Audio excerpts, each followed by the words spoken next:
So is Chad, are we waiting for Chad? Yeah, all right. Hi, everybody. I think we are live today. My name is Scott Laguerre, and I'm an associate professor of music industry studies at Minnesota State Mankato. I had an opportunity to talk with many of you just a few minutes ago during our coffee hang. Today, I'm with two dear colleagues and friends, and I'm really excited to sort of build off the conversation that we've been having already today. And Courtney, Jeff, just to sort of catch you up a little bit, we had an open Q&A that was looking at a bunch of faculty research this morning. And those individual faculty members at universities all over the country were looking at things like Clubhouse and fan engagement, NFTs. There was a discussion on TikTok. And then one of our sponsors is actually Music ID, a data analytics platform based in the UK. And they just gave us a round presentation on what some of their software can do and the billions of data points that you can hone in on to better understand what's happening today. And that leads us to now, right? A conversation about entrepreneurship and maybe just sort of a lens of how we look at the world. We're going to hear from the artist and writer and speaker Dessa tomorrow. And she had a great quote in one of my classrooms pre-pandemic that said, "Hey, we're indie till we ain't."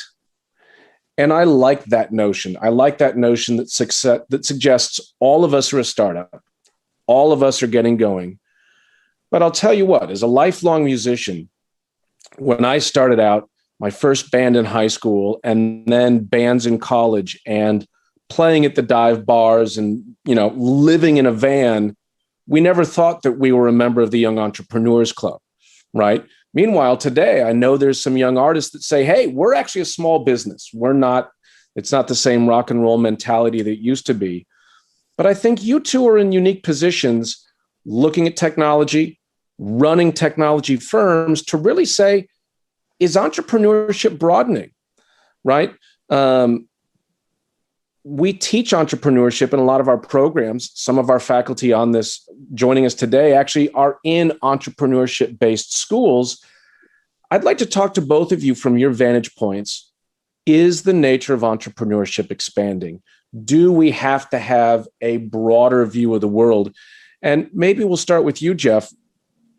Jeff, you are the founder, you're an entrepreneur yourself, and you're the founder of a company called Bust Out. Could you just give us a brief overview? What does Bust Out do? What has your work been since starting that firm 20 odd years ago? Sure. 16 and a half years ago. So Bust Out, we are a custom software design and development shop. We build websites, mobile apps, custom business software, and really any kind of digital experience for any number of clients. We've been in business over 16 years, worked with about 300 to 400 different clients across multiple different industries. Now, that's an interesting position to be in. Not only are you yourself an entrepreneur, but you're running a firm that helps other people enter the marketplace. That's right. How do you guide that process? What do you see as your role when you work with clients and you help them take an idea and then launch it? Yeah, it's a great question because it's not a one-size-fits-all answer. Every engagement that we have is sort of a learning process, simply because every client is in a different point in their business career or their business life cycle. So we do work with a number of startups, and I have a little bit of a beef with that term startup because I'm not quite sure how you would even define that in this, in the world of constantly changing endeavors. But what I can say is when we work with a typical tech startup, the mentality is actually very similar when we're working with an incubation department within a large Fortune 50 corporation. And the concept that is always sort of constant is you have an idea, you want to pursue this idea, bring it to life, and hopefully make it succeed. Yeah, that happens within large corporations. We've done work with Best Buy, with Williams-Sonoma, with Target. Um, that same process happens within these large corporations as it does with the one single person, or maybe it's a small group of co-founders that are trying to take an idea from zero and launch it. So some of the guiding principles that we have are simply, be smart about decisions that you make. Don't be wasteful. And when I say wasteful, I mean like time and money. Right. Because even when you're backed by a Fortune 50 corporation, you still have budgets, you still have timelines. And so our job is typically to help our customers evaluate options and recommend basically best course decisions to take small steps, small intentional steps, while keeping sort of a bigger vision with insight. There's a lot to unpack there, but I think before we jump back into breaking down some specific small steps, I'd like to go to you, Courtney. Courtney, you're an entrepreneur. You've also been a journalist. You've been watching the tech sector. You've been watching the music industry tech sector in specifically. You're also an adjunct professor at NYU. How have you seen the definition of entrepreneurship change over your time looking at this business? Easy bite-sized question to tackle, right? Jesus, yeah. I mean, I've been doing this since I started at Billboard in 2007. So it's been, 15 years since I've been working some way or another in this space for the most part. I was just looking for a tweet that I saw this morning that I thought was relevant, which is Naval, who, tweets about a lot of startup stuff, posted a tweet yesterday that said, eventually everyone will be in the creator economy. And obviously you can disagree with that, but I do think we're moving towards this space where, people are seeing themselves more as entrepreneurs. They're seeing themselves more as like startup people, founders. And I think that's a double-edged sword, right? Because entrepreneurship is still very exclusionary in a lot of ways, right? B, if everyone is a startup, no one is a startup, right? So you look at WeWork as kind of the prime example. Like WeWork was an office leasing company. They just were. That's a fine business to be in, pre-pandemic anyway. But, they were so obsessed with like, we have to be a startup and the mystique of startups and raising money from SoftBank. And of course that imploded fantastically. And the book about it is great. I haven't watched the documentary yet. But so the sort of fetishization of like entrepreneurships and startups. And then from there, also looking at like, well, who is the sort of fetishized creator? Who's this fetishized entrepreneur, right? Somebody who runs a startup is looked up to in a way that a guy who like starts a barbershop in his neighborhood isn't, even though they're both entrepreneurs, even though they both do arguably some sort of creative work and they're building something. That's my dog in the background. You thought something was moving on my couch. The fun of doing panels at home as opposed to on a stage. So yeah, I mean, it's this really interesting sort of mindset shift. And then you have to look at all the social shifts around it, which is in the US anyway, being an entrepreneurship is this lauded, fetishized thing, but guess what? You don't have health insurance, right? Or you have health insurance and you pay out the nose for it, right? So that excludes you could be part of it, and on and on and on. So I think, as we sort of look at everyone's expected to be an entrepreneur and a creator and have like a side hustle because hobbies don't exist anymore. I guess hobbies don't exist anymore unless you can monetize them, right? Like it's just a really different mentality. And I think it's beneficial in a lot of ways, but it's also detrimental in a lot of ways. And we need to kind of keep an eye on the fact that it's not, flowers and rainbows when you are building something. It's often really hard. Well, that's a great point. And actually, it's sometimes it's a way that I try to engage my students in the classroom. I try to encourage them to be builders. I like that notion of being a builder, not necessarily an entrepreneur or look at my startup of me, but to be builders, because you look at the healthcare situation in the United States. Well, no one else is looking out for you.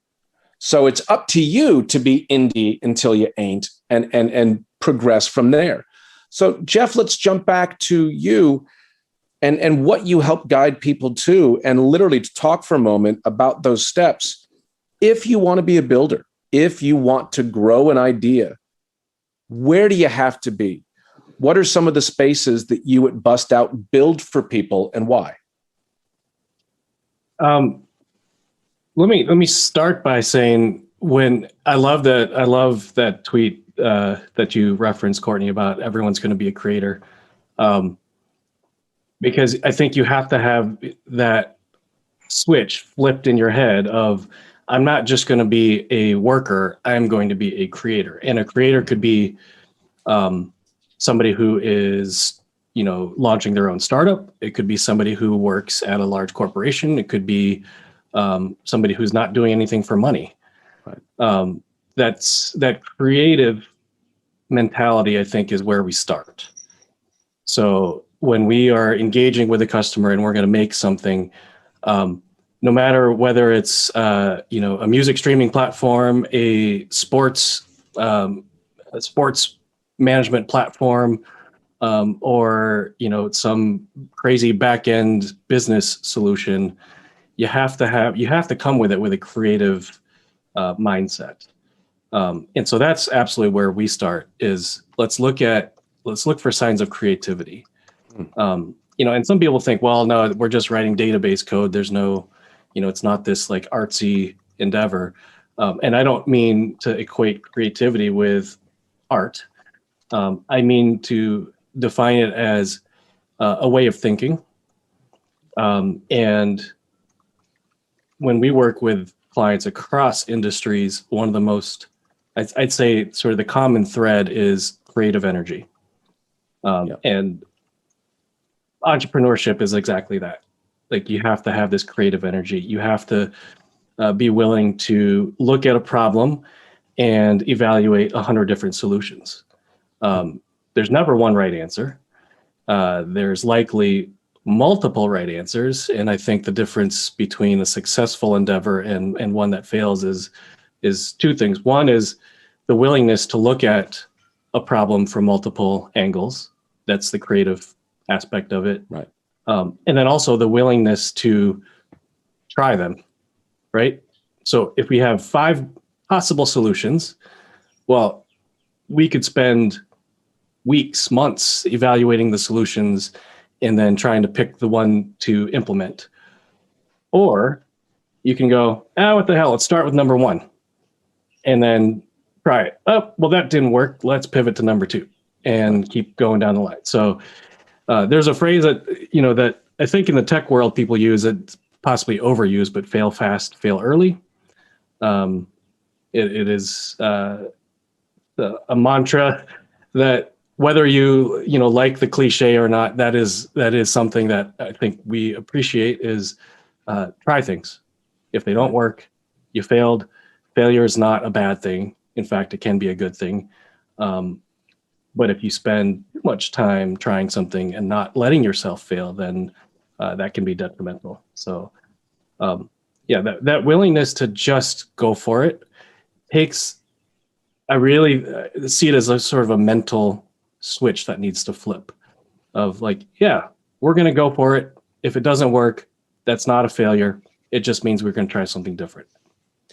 Well, I absolutely want to come back to the idea of flipping that switch, because I want to know from you two and all of our colleagues, how do we help flip that switch for young people today?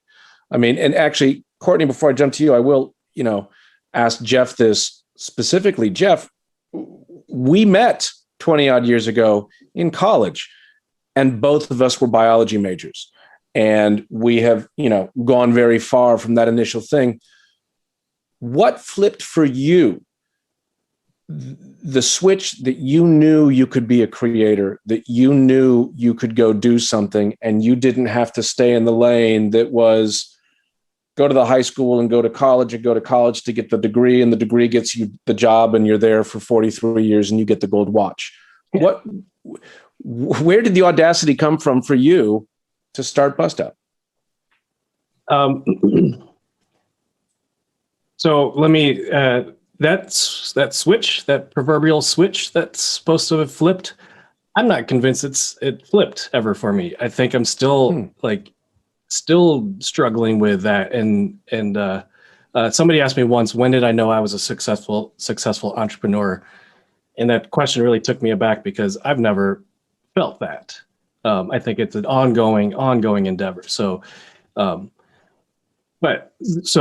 quick story is I was on my way to a PhD program in molecular biology, and my sister encouraged me to take a year off. And she said, you're 23 years old. Like, are you ready for 10 years of grad school and postdoc? I'm like, maybe not. And so she said, take a year off, defer your admission, get a job, whatever, it doesn't matter. And then once you have that like year to relax after college, then you'll be ready to dedicate a decade plus of my life for science. So I did that. I applied to random jobs. I applied to be a soccer coach, a science teacher, a dishwasher at a national park, and a software engineer. And I actually got offers from all of those except for dishwasher. I got rejected. But I took a job as a software engineer. This was during the dot-com boom. And so they were hiring anybody with half a brain. So I qualified and I started to learn software engineering. And with any endeavor, the more you learn, the more you realize how big that universe is. And so my eyes were open to this whole new world. And I went for it. And I decided a year later, I decided to turn down the grad school options and work as a programmer at a company here in Minneapolis. 6 years later, I felt like I kind of knew what I was doing a little bit, and had sort of the courage to try building something on my own. And I had no plans of starting a business. That was never in the cards. It wasn't intentional. But I had an opportunity to build some software when I was kind of beach bumming after I quit my job and trying to figure out what my next steps were, and built some software, and I made $2,000. That allowed me to beach bum in Hawaii a little bit longer. And then the next opportunity came around to make some more software. And I think the next gig was like $500. And then I kind of realized, wait, I'm doing work and I'm getting paid. I think I started a business. And that's how it happens. And if you talk to any entrepreneur, a lot of entrepreneurs have that same sort of, they stumbled into it. So there wasn't any intention. Once I did stumble into it, of course, there was energy put into it of, all right, how do I grow this? How do I get more business? How do I do this? How do I do that? But a lot of it is figuring it out as you go. Well, let's jump to Courtney, because Courtney, you were in a unique position. Working in the press, you were analyzing in real time. And starting in the early aughts or the mid aughts, that's when we started to see all the experimentation come from the industry. Sony trying to launch its own streaming platform, the first Nokia iTunes Play phone. I think we bumped into each other at South by Southwest, and I'm like, this thing, Spiral Frog, is going to be the future.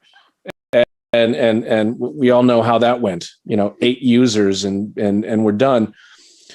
So you watched a lot of that try things. And Jeff was talking about that earlier, having that attitude and willingness. Let's try this. Let's try this. Let's try this. You're now fully vested in the AR and virtual space with your firm, Friends with Holograms. What encouraged you to start something in that space, watching a cascade of failures or trends not materialize over the previous decade? Oh, God.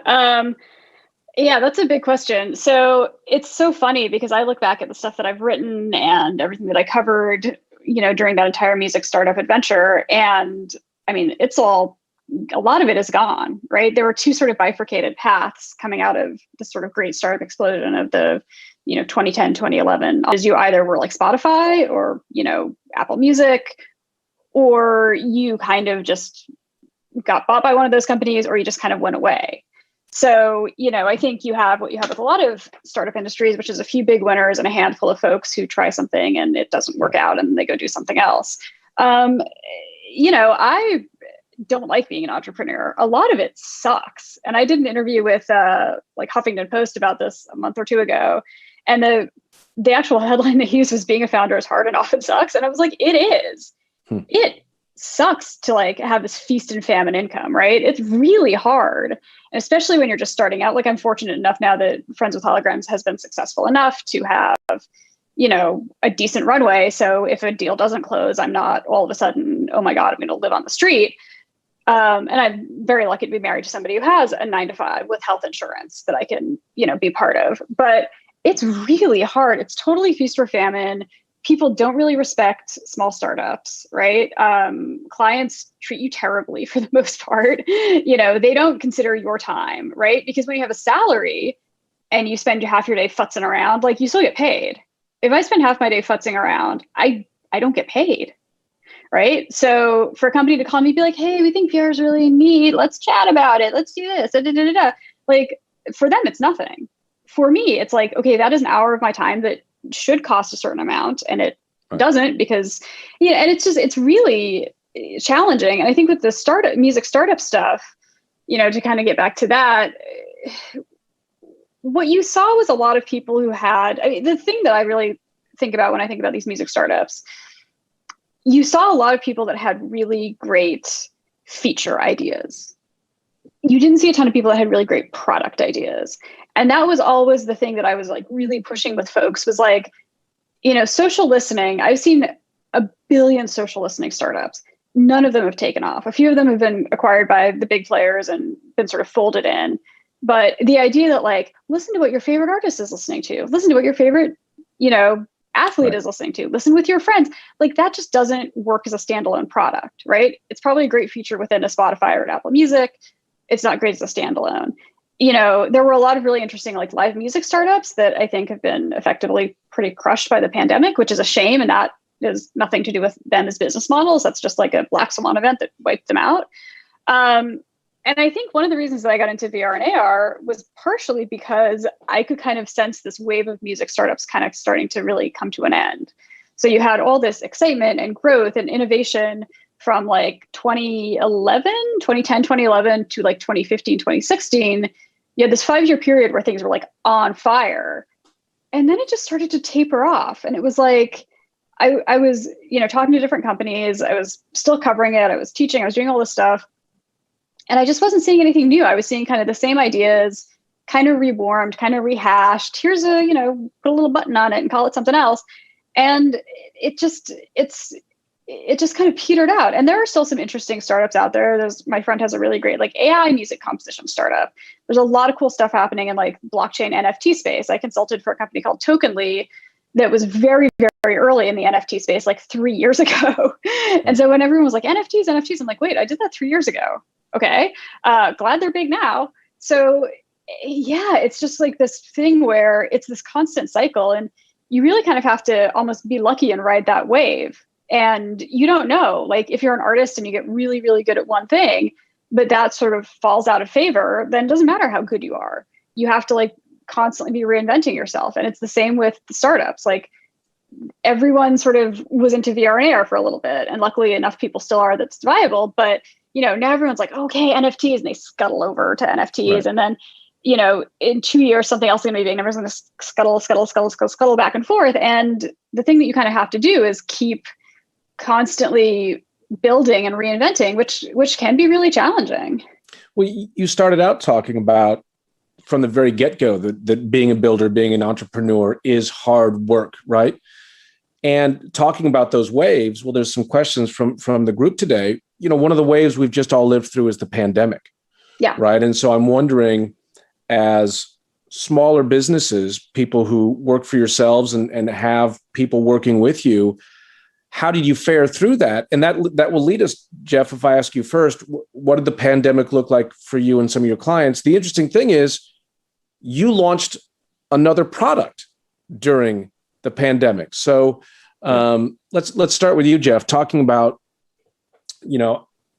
were you able to find PPP resources or other things like that in COVID? And then what led you to launch a streaming platform? Yeah. So when the pandemic hit, it was like everyone, it was a moment of like, oh shit, what do we do now? Right. We had clients who breached contracts, not maliciously, but just because they lost a ton of business. Right. And we had clients who saw opportunities. And so our net was basically even, which was strange. But anytime there's these punctuated events, you can either be defeated, sometimes out of your control, you are defeated. But within these moments, I think you can also find opportunities. Like the world changed in a heartbeat. And when there's change, there's got to be opportunity. And so it wasn't obvious for us.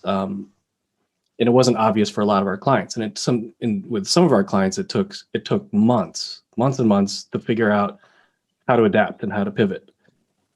We have a lot of clients in the performing arts. One is the St. Paul Chamber Orchestra, and they pivoted to online performances of past recorded events because they weren't getting together in person. Right.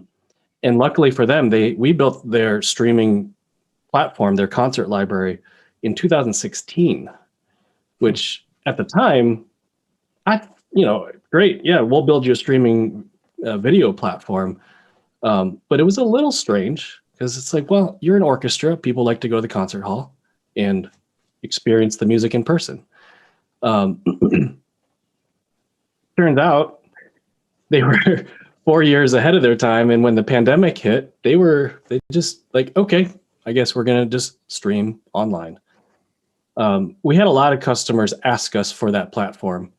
And, it takes a lot of work, a lot of money, a lot of time to build a custom concert library like that. So it was a few months into the pandemic when the light bulb went on and we said, well, we're getting a lot of inquiries for this platform. We're getting a lot of no's because of the cost to build it. Why don't we build a platform that allows people to launch their own concert libraries? And so that was the beginning of our product Pennant, which we're still working on, and we're still, figuring out the product, the platform. The thing that I will say is the pandemic really accelerated what was already happening in the music industry, which was more and more artists, theaters, bands, orchestras, performing or arts organizations were pushing content online. And that, case in point, St. Paul Chamber Orchestra started in 2016. Detroit Symphony, Berlin Philharmonic, the Metropolitan Opera. They were all well before the pandemic doing this, and it was an experiment. But an experiment that was moving in one direction, clearly moving in one direction of pushing content online. If I were to guess, I'd say that movement would be a decade long, while more and more people got used to it, more and more organizations got used to it. And it might have been like 2026 before we saw a significant amount of performance happening online. The pandemic just shortened that time frame because of necessity. Artists started going online, and so it's essentially just accelerated what was already happening. Jeff, that's great. And our third panelist, I'm thrilled he's here. Ladies and gentlemen, I'd like to introduce Chad Taylor. Chad, we're going to throw you right into the deep end here. We're talking about entrepreneurship. We're talking about being a starter and being a builder. The good news is you know a lot about that. Every time I'm at Pachyderm Studios, a recording studio here in Minnesota, I see a multi-platinum package from your band live on the wall, Throwing Copper. I think that sold 8 million copies, give or take. Thanks for joining us today. It's awesome to be here. I apologize for being late. It's all good. When your band started out, did you ever think, well, we are young entrepreneurs and we have started a business? Well, okay, so the live story is a very unique one that right from day one blended entrepreneurship with musicianship. I didn't understand that I was an entrepreneur. And if there's anything that I could really share with anyone would be that the worlds aren't two separate worlds. They're one homogeneous thing. And then it's really important that every musician understand themselves as being an entrepreneur and being in business. So with live, when we were in between our junior and senior year of high school, I formed my first two companies, which was a recording entity and a publishing entity. And back then there weren't LLCs, so we were incorporated, and we had to author corporate bylaws and understand what they were. And then we also had to, set up some formality about how we were going to govern ourselves. And this was with all the members of Live. And then more importantly, how to fund and finance those entities. And so we offered corporate debt in the form of bonds. And I raised $12,000 through debt finance and invested that money into building Live's first album, which was under the moniker of Public Affection, but it was called The Death of a Dictionary, which would then lead us to a independent label deal with a company called Radioactive Records, whose founder was the manager of Bob Marley, the Talking Heads, Blondie, the Ramones. And that led to our relationship with Jerry Harrison, our producer. And of course, that ultimately turned into a deal with MCA as a joint venture. So if not for that first $12,000 in debt, then we wouldn't have went on to do what we've done. You realize, though, you've exploded my mind, right? I can't get college seniors and juniors to understand incorporating. Who helped guide you all at such a young age to take such a specific and purposeful approach to business when, I thought this industry was all hot tubs and cocaine? Well, it does help to have the funding in place to afford that. But what I would say is so intriguing. So I met, and this is probably just an important thing for anybody in life, a series of mentors throughout my career and throughout my life. And in each time, those people in my life, it just so happened that they had to be, they were men and extremely successful men. And I was just brave enough to ask questions. And I asked a lot of questions. And so my first mentor was a man named Dominic Perini, and he actually owned the commercial construction company that my father was president of. And I was working a summer job there. And I was doing well in my job, but rather than receiving a bonus, the owner of the company said I could pick any restaurant in town and have lunch with him. Funny enough, I was disappointed in that. I really would have rathered the check at the time. We were trying to, record a record. So during the lunch, he said I could ask him any questions that I wanted. And I knew that the man owned nursing homes. And I said, and that was outside of construction. I said, how do you afford to buy a nursing home? They seem very expensive to buy. And he said, through the issuance of bonds. Well, what's a bond? And so we went through the conversation about his bond issuance and how that worked as the legal structure. And I already had formed my companies by that point. And at the end of the chat, we had decided that my friends and family and the people that I could really go to and raise money from could afford $100. So we set our bond rate in $100 increments. And so we were basically crowdfunding before there was an internet. And he reached into his pocket and gave me my first $100 investment. And I felt deeply sort of ingratiated to the man, and then also motivated to return that $100 to him because I understood it came with interest. And my bandmates, by the way, they were all like, what the hell is Taylor doing? He's forming companies and raising bonds. And I mean, to be fair, I think they thought I was crazy. And I sort of was crazy. What I recognized was that with capital, with the proper amount of funding and financing, I could live out my dream, at least working. My goal was to just simply not wash dishes at a local restaurant. I wanted to be a full-time musician. Well, in order to do that, I needed to be well capitalized.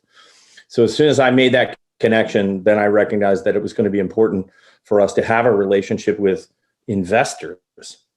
And really that's continued now. I think I'm at 37 years with, maintaining investor relations and also professionalism. That's a big part of it. By the way, not showing up late would be a super check mark that I would have never done when I was a younger man. But that professionalism in our correspondence and our communication with people that literally took their hard-earned dollars and put them in our pockets to go create music, we felt indentured and obligated to those people. The initial 12,000, the bondholders, we paid them back within the first year, predominantly through the sales of a cassette that we created and also the sale of T-shirts. And then fortunately for us, the next round of finance came from essentially the radioactive MCA thing. But even then, we treated them with that same type of professionalism. And I think within the label, that helped people in the label say, well, these guys are for real. They're going to show up. They're going to work hard. Well, this is great. And I think without realizing it, a lot of our audience here, we are educators, and we are all looking for tools and strategies and broad perspectives to bring back to the classroom. And the notion of asking questions and the notion of figuring out how to capitalize where you want to go are all really huge. I want to work through the group because we've also had some questions here about, one of the issues with technology is global accessibility, right? And actually, everyone has already talked about sometimes you're a little bit ahead of the curve. Chad, you just said you guys were crowdfunding 2 decades early. Jeff, you helped develop a streaming platform in 2016. Courtney, as we get those ideas and those inspirations, how do you balance, or how do you ever know the world is ready for what I have? We're going to be able to get this thing out and everyone's going to get it. Clubhouse is working now, but it probably wouldn't have a couple of years ago. Yeah, I mean, that's a great question. Kyle Boleyn, who you know, and who some of your folks may know as well, is a dear friend of mine for many years, and he and I have collaborated a lot. And he sent me something recently where he pulled something from a piece that I had written in probably 2014, 2015, where I said, the future of music is big companies investing in live streaming platforms, right? And Kyle said, well, it only took 6 years in a global pandemic for your prediction to come true. And I think that's the really big challenge is if you are someone who's really future focused, if you're someone who's really invested in technology, you're always going to be a little bit ahead of the curve. And there's an expression that I'm sure is not, I hate the term politically correct, but there's an expression that's pioneers get shot and settlers get land, right? And there's a lot of problems with that expression, but let's all set that aside and just sort of acknowledge that if you are very early in a space, you might not be the thing that actually catches on, right? So Friendster is a great example, and I'm partial to Friendster because I met my husband on there, but story for another day. But so Friendster was one of the first real social networks, but we're not on Friendster anymore. We're all on Facebook because Friendster was kind of the pioneer in the space, and then you had MySpace that kind of brought it to more of the masses, and they made a lot of bad business decisions. And then you had Facebook, which is now ubiquitous, and we can talk about the ethics of Facebook later. So, it's really, that's a huge gamble, right? Like being in VR and AR, I've been in this space for 5 years now. It's a lot further along than it was 5 years ago, but I don't know how much longer it's going to take. Pandemic was generally good for it, right? We had a pretty good year last year, thank heavens, but you never know, right? And I think when you live in the future, like we all do, then that's the really big challenge is how can you bring people into the future? And I spend most of my time not selling Friends with Holograms to VR, right? Right. So, I like to say we have a double sales hurdle. And actually our second sales hurdle, which is getting somebody who's interested in VR to buy from us, is much lower, right? Because they're already into it. They'll probably work with us. But selling someone on like a concept and a pretty revolutionary concept is really, really hard. And that's where it gets very easy to say, okay, I'm going to hang out for a bit and go work on something that is established. The challenge with that is, you're not getting to create as much stuff. You're not getting to be at the forefront. But the flip side is it's much safer, right? So I think it's just, it's a cost benefit analysis. And there are, days when I've thought, oh, I should be doing something that's more established or less cutting edge or less whatever. But that would not make me as fundamentally happy as I am doing something that is brand new. And so, there's nothing wrong with working on something that's really established. Like, that's great. And if you can do something that's established and make it better, that's even better. But it is, it's really frustrating when you talk to people you've been talking to for years and they're like, oh yeah, VR. Oh yeah. And I'm just like, I've been telling you this for 5 years. What is wrong with you? Right. And it's that frustration of, okay, being ahead of the curve will always be a rewarding and frustrating experience. And if you're okay with that, then you just kind of have to bite the bullet and realize that's the price of entry. And maybe you're, the one who gets to be a zillionaire, and maybe you're the one who just is kind of like the footnote, but you built something great. Well, I really like that notion of, or that awareness that you're selling two things. You're not just selling the company, you're also having to sell the whole thing. And frankly, it sounds a little bit like a musician.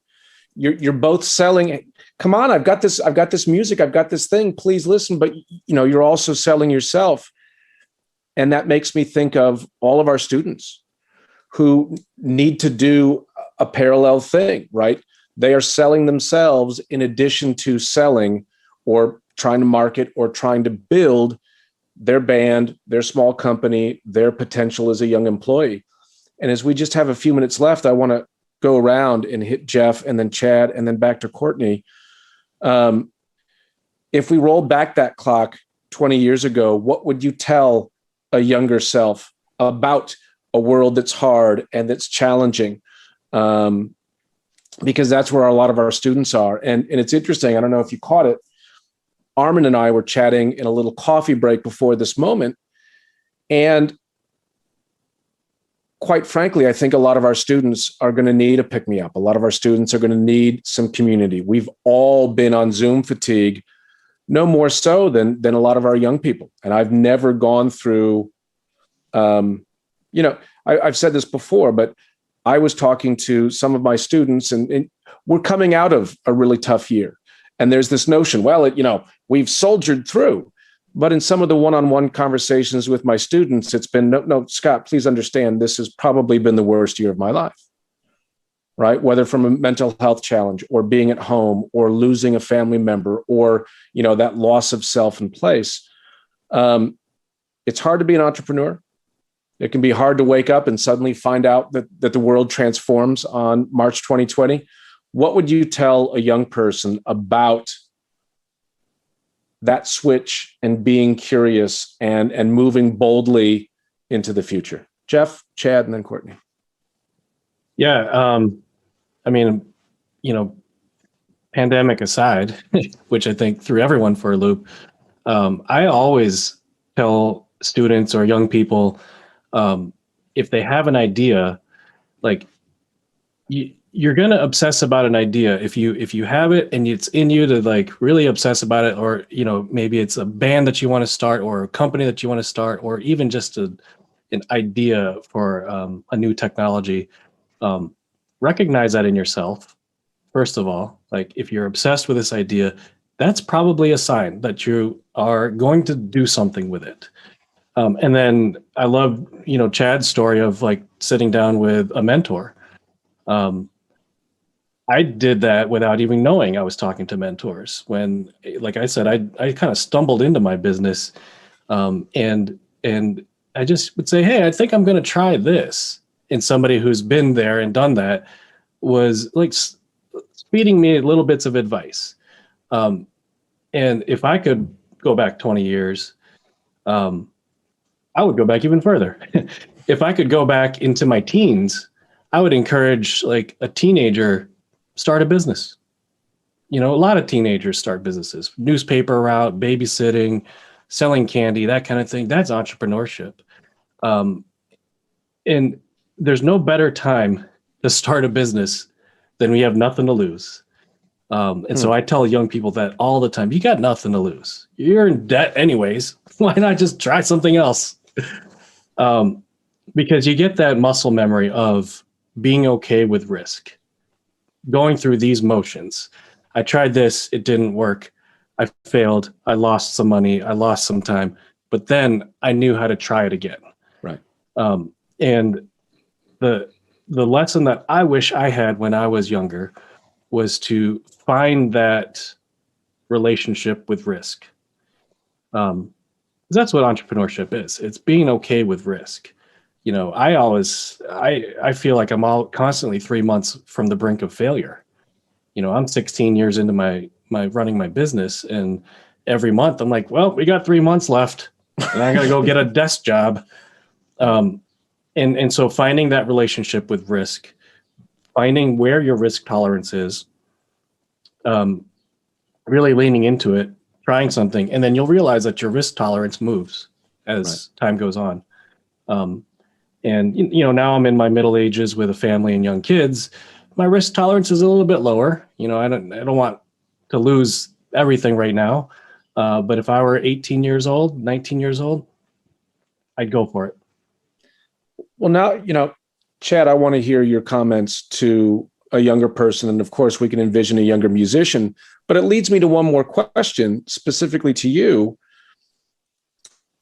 Could Live's success in that same way be repeated today? I mean, the interesting thing about you is your career has not slowed down. You've started several businesses since. Would you build those businesses? Would you build a band differently today? I think is the additional framework question I'm asking, in addition to what would you tell a young person? What would you tell a young musician today that maybe you wouldn't have done in the past? Well, I would probably say the key to our success as being musicians was really, honest to God, one central thing, and that was a guy named Ed Kowalczyk. And that's our singer for students that don't know, but I met Ed in kindergarten, and he was just such a fascinating human being, and he was interested in things that I wasn't interested in, spiritual things. I can remember very specifically there was like a New Age bookstore that was close to our middle school. And we went in the New Age bookstore, and I went to the Tantra section of the bookstore and was like trying to figure out stuff because I was that age. And Ed was over reading like Eastern philosophy. And what I tell everybody was I was so fascinated with this young guy that was into, sort of the metaphysical side of life. And many of our songs were birthed in that curiosity. So no matter how good an entrepreneur I was, if the product itself, Ed, was a terrible product, well, then it probably wasn't worth pursuing. I'm pretty sure that we would have stuck around and spun our wheels. So we had to get really good at being musicians. It just so happened that the entrepreneurial side also had to come along. And then, so looking back, so my middle daughter, Scarlett, she just released her first single. It's called Clementine. Anybody can look it up. It's Scarlett M. Taylor. And so I'm reliving this experience of my childhood with her. She's a sophomore at the Clive Davis School at NYU. And so we're, actively engaged with a young student who wants to be a professional musician, who denies dad's success. I don't know anything, just like any other father. But what's intriguing is that I'm reminded constantly of how lucky I was to have a group of people rather than just being by myself, who would also, would tell me when I was off my mark, when I wasn't maybe writing my best material or coming up with my best ideas, that their criticism helped form in many ways, shape or form my future and who I would become. And so I like the idea of surrounding yourself with good people. So we talked about mentorship earlier. Now I'm talking about like everything from who are you working with? Who are your colleagues in your group? And if you're a solo artist, how can you find people that can offer you criticism that you can accept? Like, for example, we were a group of young men, we were boys. So we were just always brutal with each other. You're like, you're not going to wear that on stage, are you? One of those things. Well, if you're a solo artist, who is going to share that with you? Perhaps it's a manager, an agent, a lawyer. And you might say, well, I don't have any of those things. Okay, well then who are some, student level peers that possibly might give you feedback, and you'll listen to them because you respect their artistry or what they're doing. So I think, again, finding that group of people was essential for me. And the advice I would give myself looking back is mentorship. And by the way, sometimes you can buy mentorship, go out and hire yourself a really good entertainment lawyer. And funny enough, a lot of students will say, well, I don't have the money to do that. One of the reasons why I tell you to go and do that is because they are expensive. And so when you're writing out the check, right, you have a tendency to listen. It's the same reason a lot of people hire a trainer at the gym, because the trainer's at the gym waiting on you. You're going to pay him one way or another, so you should probably show up. It's good for you. And there is nothing that is free. And so, for example, we have a lot of students that are paying for education and doing things like that. We all know that you could use those dollars elsewhere. You could be an entrepreneur. You could start a business. That really your time spent as a student is an investment into yourself. And you better treat it like that, because you're going to learn a lot. I definitely, Scott, agree that when you're young, that's the time to take risk. Or Jeff, it was Jeff that brought that up, the idea of being young and being an entrepreneur at a young time and taking all the risks. Like, for example, my daughter, the reality is if she fails as a musician, right, she's going to wind up in her childhood bedroom, and I'll take care of her for a couple of years. While you have those type of support mechanisms in place, right, take all the risk. I love that theme about being comfortable with risk. As an adult now, I'm in my 50s. I am certainly risk adverse in some levels in terms of what I'll invest in and how I structure my life. But yet, funny enough, I think that musically speaking, if I'm not taking risks and not really comparing notes, and I'm really trying to be disruptive in what I'm doing, I'm creating my best material and best work. So as a businessman, I understand risks and risk tolerances, but also as an artist, the reality is the more you're out there on the cutting edge and you're doing things that are going to be disruptive, the less likely you are to wind up on somebody's playlist, et cetera, because they're just going to say, you don't fit in my genre, you don't fit in my thing. And, hey, that's a difficult thing to do. I think funny enough, with live, when we were quite young, we were so outside of the box. No one knew what to do with live. I think if you look back now, for example, I did some shows, was it last 2 years ago now, pre-pandemic, with Guns N' Roses. And when I was a kid, there is no way you would have live and Guns N' Roses playing to the same audience of people. But what's interesting is we've gotten older, right? The Guns N' Roses crowd can appreciate live, like vice versa, because we've all looked at it now and it's congealed together. It is less disruptive. And so I think that you will find many of those things as students, like you will find yourself out on the edge, and it's okay to live there out on that edge, whether you're a business person or an artist, when you're young. And so take your chances and propel your own pathway that way. That way, for example, if you're lucky, if you're an artist, you wind up, 37 years into your career and with millions of fans globally that still appreciate what you do. For sure. Well, Courtney, we might let you have one of the last words here, because I'm watching some questions come in as well. Jeff, you were talking about risk. Chad, you also built on that really well. And also the notion that, we're all builders, we're all indie till we ain't. Courtney, I'm wondering, who has been in your crew, who have been people who have helped you feel more comfortable with risk? Because one of our members asked, this isn't a generation known for its risk taking. And matter of fact, I had a student just tell me from South Dakota. He said, well, Scott, you have to understand, there aren't a lot of big dreams where I come from, right? Actually, the Midwestern mentality is, let's be smart squirrels. Let's keep a whole bunch of nuts in the tree, because if you're an ag-based farm community, you might have a really bad season or several. So, Courtney, how do we encourage young people to be risk takers? And for you, was it those around you? So the one person who has allowed me to do all the entrepreneurship stuff that I've been doing for the last 10 years is my husband. And that's because he works a 9-to-5 job in finance that he likes, and he has health insurance. And if I have a slow month, he can cover my part of the mortgage, and then I'll pay him back.